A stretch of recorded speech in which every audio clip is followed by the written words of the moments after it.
everyone, Chris here. So today I'm going to do a quick tutorial on how to use O2CM.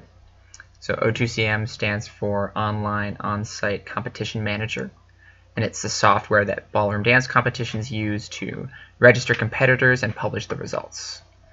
Alright, so the first thing we want to do is navigate to O2CM.com.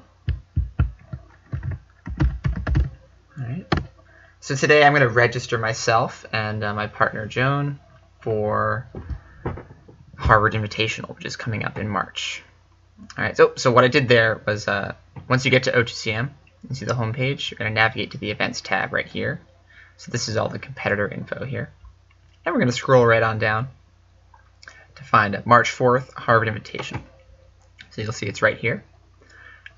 So what we want to do is click on the entry form. Okay, so I'm going to click on entry form. And this brings me to a login page. So if you haven't logged in before, you can follow the instructions here. And what you do is you just enter your email address, leave the password blank, and you'll set up a new account.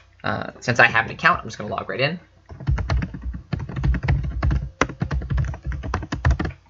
And this brings me to the registration page for Harvard Invitational. All right, so in my next video, we'll pick up from here and we'll actually fill out the information on this page and register for the competition.